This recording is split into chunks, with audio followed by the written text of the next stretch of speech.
முதல்ல நான் என்ன பத்தி சொல்றேன். என் பேரு ஜீவா. நான் 90ல பிறந்ததால பொண்ணுங்க கிட்ட பேச ரொம்பவே கூச்சப்படுவேன். எனக்கு வயசு 28 ஆச்சு. இப்ப வரைக்கும் பொண்ணுங்க நட்பே கிடையாது.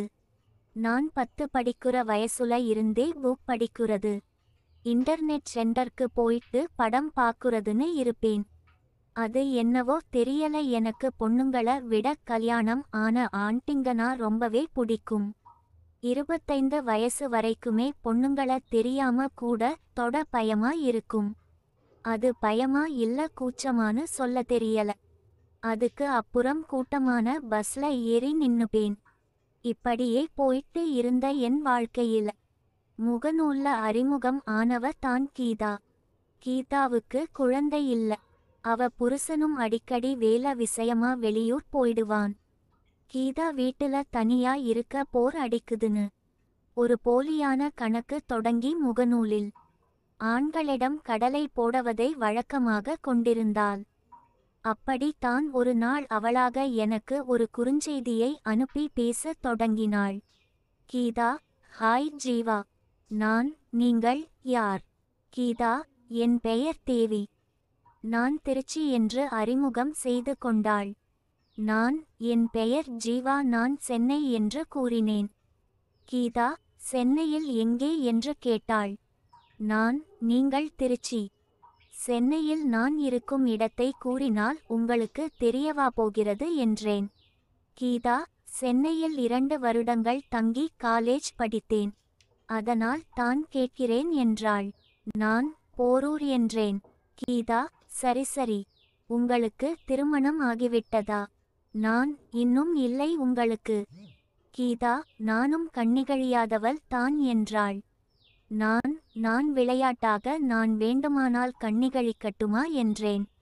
கீதா, அச்சி, நீங்க ரொம்ப மோசம் பா என்று முகநூலில் ஆடியோ கால் செய்தாள்.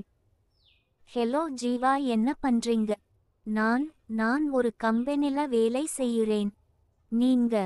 கீதா, டிகிரி முடிச்சிட்டு வீட்டுல சும்மா தான் இருக்கேன். நான், உங்க குரல் ரொம்ப வசீகரமாய் இருக்கு. கீதா, நன்றி ஜீவா. நான், உங்க வயசு என்ன? கீதா, 24. உங்க வயசு ஜீவா? நான், 28. நன்றாக பேசிவிட்டு இறுதியில் அவள் என்னை முகநூலில் பிளாக் செய்துவிட்டாள்.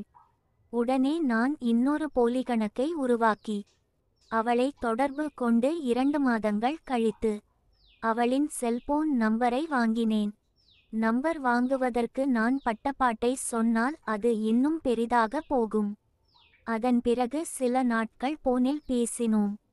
அப்போது தான் அவள் சில உண்மைகளை கூறினாள்.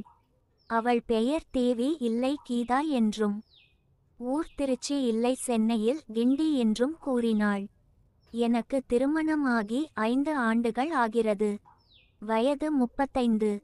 உன்னைவிட நான் 7 வயது மூத்தவள் என்றும் கூறி நான் வீட்டில் தனியாக இருப்பதால் இந்த போலி கணக்கை தொடங்கி நிறைய ஆண்களிடம் பேசி இறுதியில் பிளாக் செய்வதை வழக்கமாக கொண்டிருந்தாள் என்பதையும் கூறினாள். நான், சரி, என்ன உனக்கு புடிச்சி இருக்கா?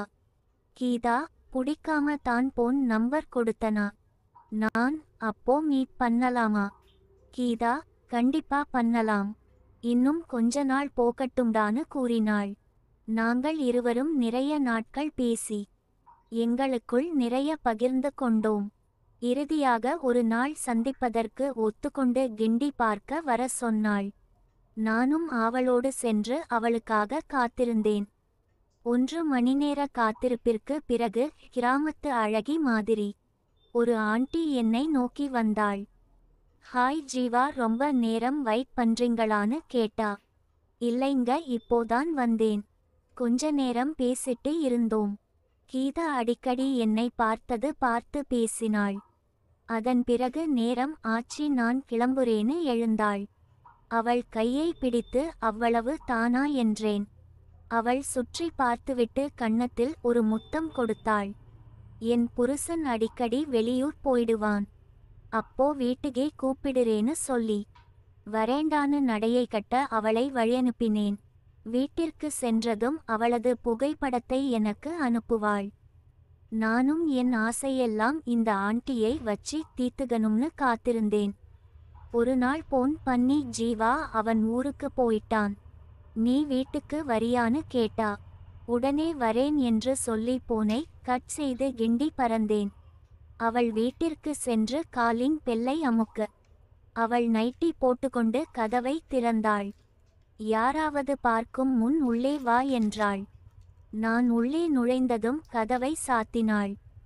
உள்ளே சென்றதும் எனது ஆட்டத்தை ஆரம்பிக்க என் இத்தனை வருட ஆசையெல்லாம் தீர்த்து கொண்டேன்.